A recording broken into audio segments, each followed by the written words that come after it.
Hi everyone, Terry here. Welcome back to Shieldmaiden in the kitchen. Today I'm going off piste again, and so join me for a really quick and easy recipe, and also see if you can determine what the common thread is between the history and the recipe this time. All right, you ready? Let's go. Okay, so today I'm going to make a pretty simple recipe that is a scone, or if you're in the UK, I guess you call it a scone. But I did this yesterday, and I actually made a version that was candied ginger and lemon zest and lemon juice, and it turned out really good. And so I decided I'm going to do another version and kind of riff off of the one from yesterday, try some different flavors, and see what we come up with. So it's a scone recipe that I've made before in sort of the basic elements of it, but I haven't tried these flavor combinations before. And so this will be an experiment that you can do with me. But this is a really easy recipe, and they taste good. Eat them for breakfast or have them for your afternoon tea or whenever you like. So what we're starting with is just a very simple base of all-purpose flour, 2½ cups. And then into that we're going to add some other dry ingredients. And so I need to have, let's see, some salt, ½ teaspoon.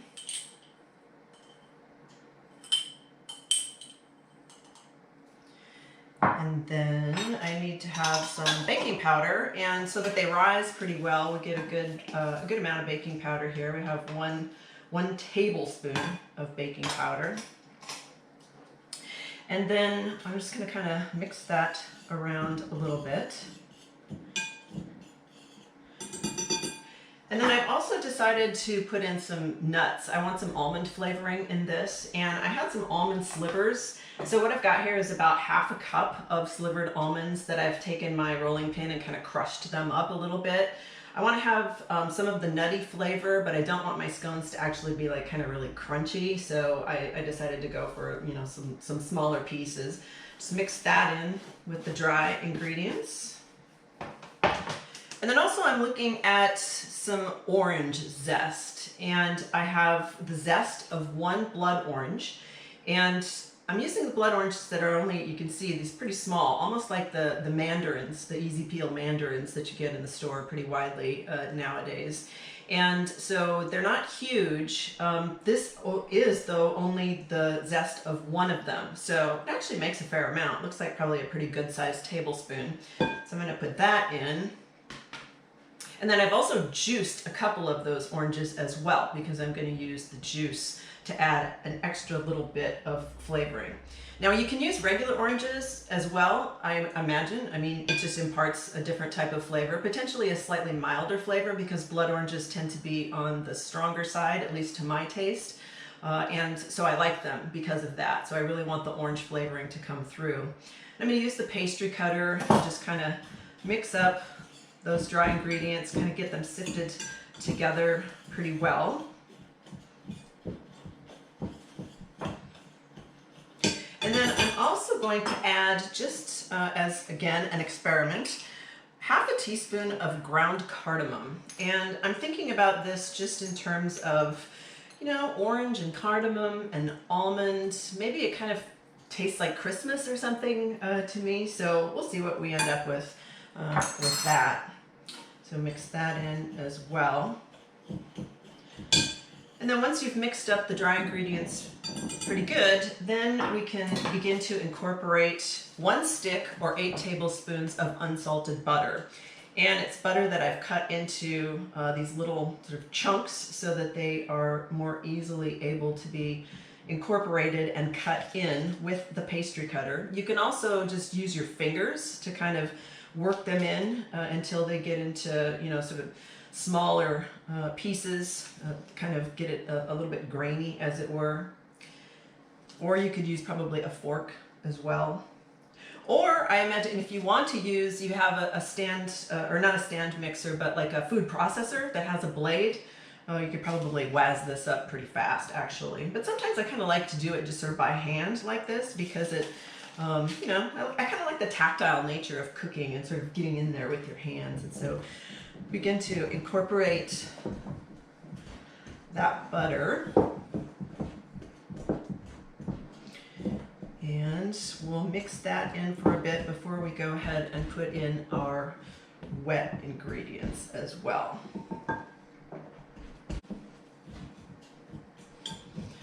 All the butter is cut in, and now you can see very fine, sort of resembles coarse meal.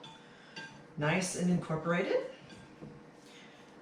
And then to that I'm going to add some regular sugar, white sugar, caster sugar. And I'm going to add 1/3 of a cup because I want a slightly sweeter scone, and I think it will probably offset the bitterness or the tanginess of the blood orange pretty well. So I'm going to do 1/3 of a cup. If you wanted to do a scone that had slightly less sweetness to it, then you can do 1/4 cup with this recipe, and it works really well. So mix that in.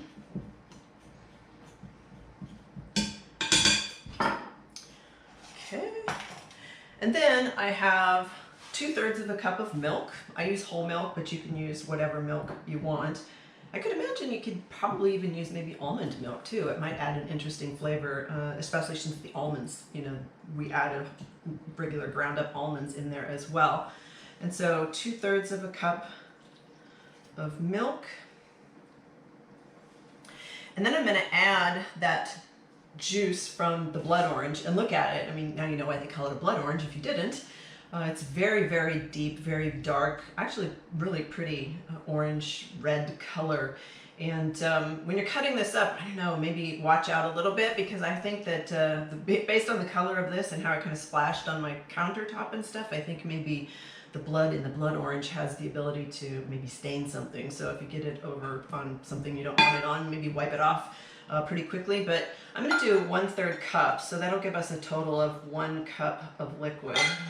And that's pretty good, because that's about how much I was able to get out of those 2 little oranges. So throw that in there. And then to start to mix it up, I'm going to use a wooden spoon to do that. And incorporate that. It's going to make a really interesting color too. I love it. It's very kind of purple. You see that dark color. And we'll mix this up until it gets all incorporated into a nice, soft, somewhat moist dough, and then turn it out onto this board so we can knead it just a little bit. Yeah,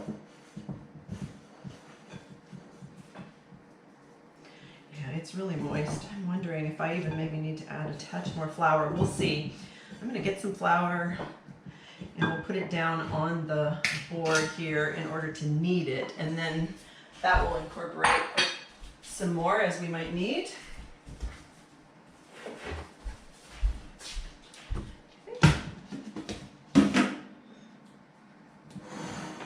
Sprinkle some flour around. I'm going to turn this out.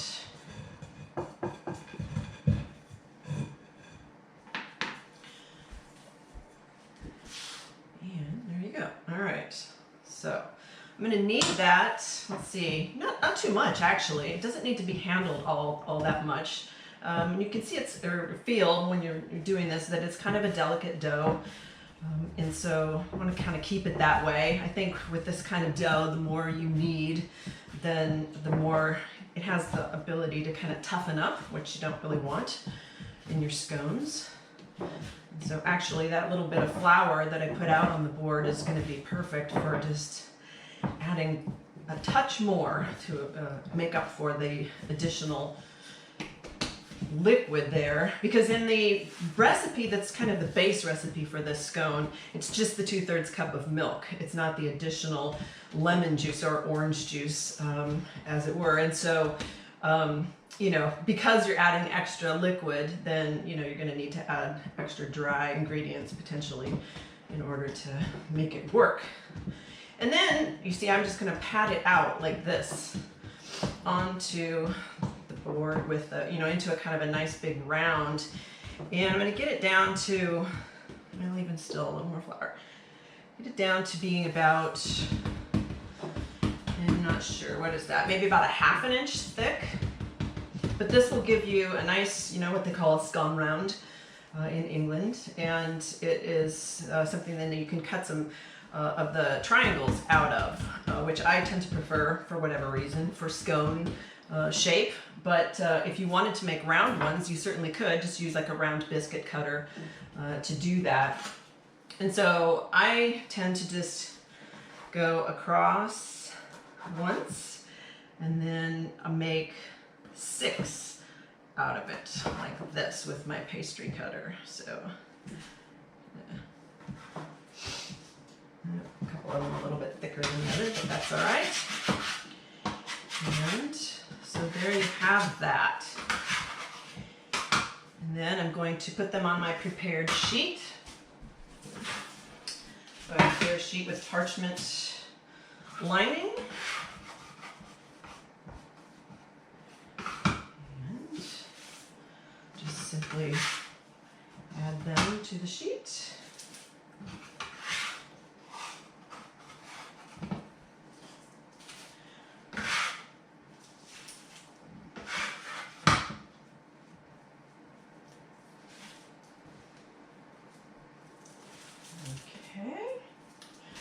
And then I like to, at the end, just place a tiny bit of sugar, just a little bit of a, you know, on a topping on there for a tad of extra, just, I don't know, decoration, sweetness, what have you.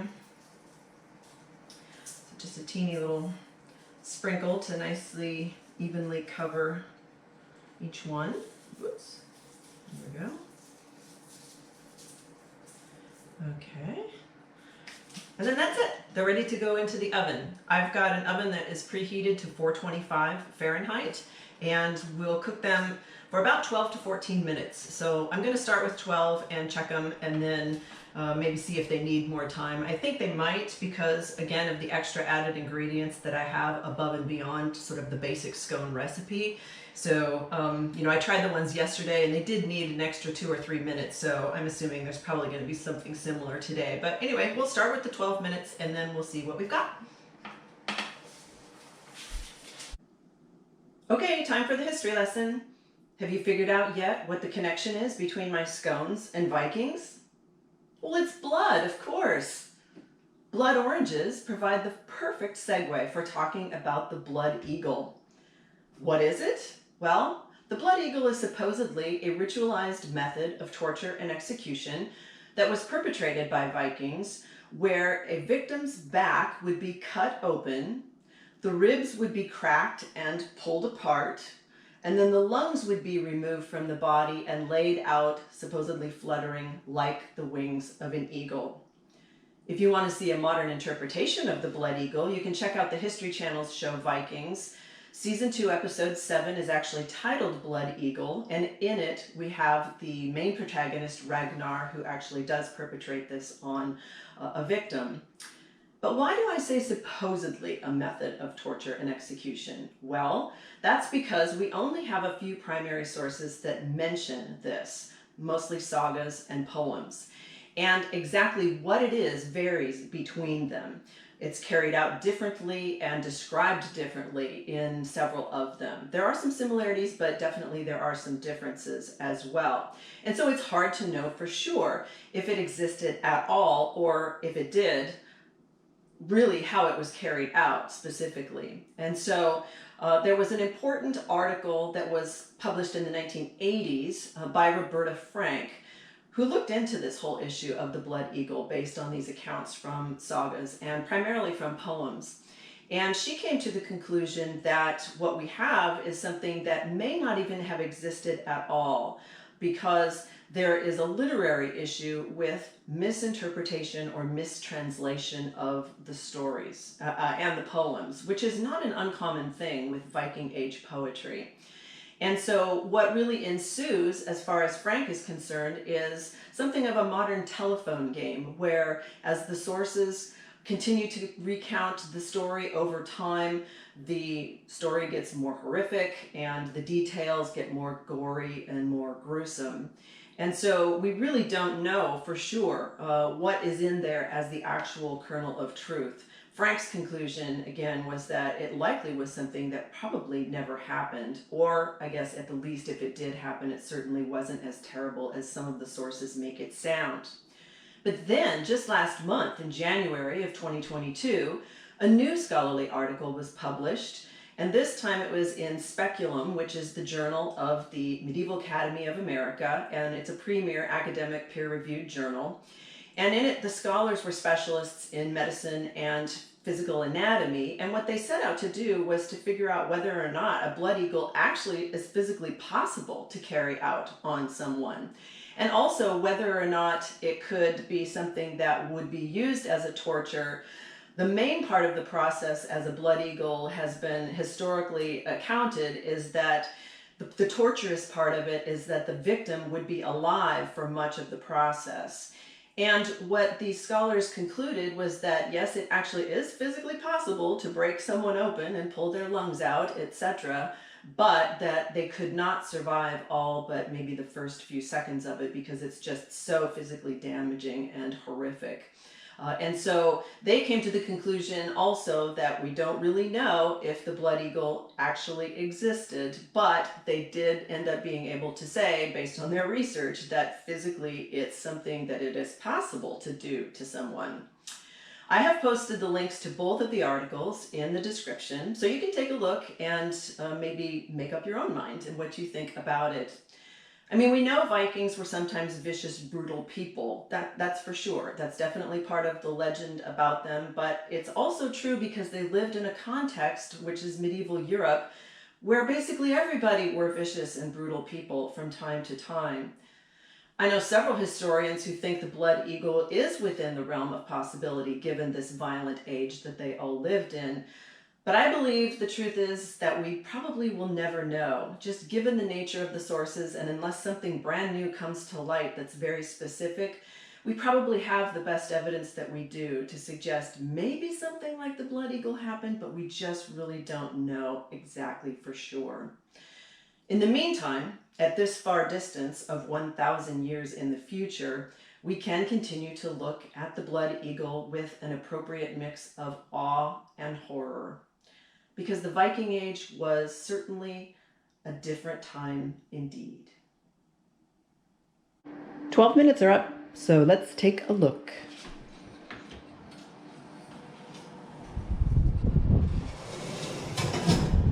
Alright, those are looking really good. Starting to get a little bit of golden brown on the top, as you can see. Maybe you can see some of the sugar glistening on the top and how they have puffed up thanks to the baking powder.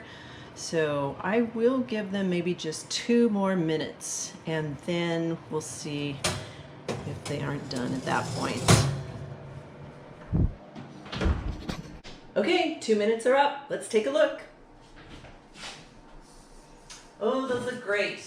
Yeah, that extra couple minutes was definitely good just to get a little bit of additional golden browning on top. So what I'm going to do is take this toothpick and just stick it in the cracks here a little bit. Make sure it's coming out clean, which it is. So these are done. So that was a total of about 14 minutes. So I'm gonna let them cool off now and put them on a baking rack before I taste them.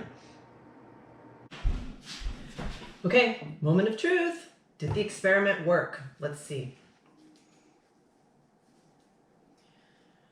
All right, pulling them apart, they feel really good because they're not too dry, slightly moist still on the inside. I mean, and they're still a little bit warm, so we'll see. I mean, I don't want to overcook them, but maybe even another minute longer. I'm not sure yet. Still on the fence about that. All right.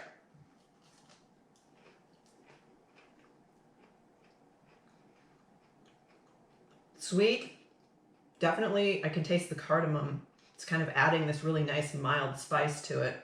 And actually, even for as strong as those blood oranges are, it's not overpowering. So I think it's a good addition, the amount of zest I added and also the amount of juice as well. So this is really tasty. Nice orange flavor. Actually, the orange flavor kind of comes on the more I eat it. So good, I would do this again. Good experiment. All right, so I'll put the recipe in the description as usual.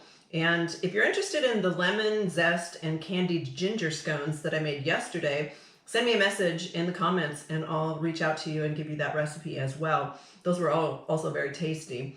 So all right, that's it. Until next time, please like and share and subscribe, and I will see you later. Sjamst!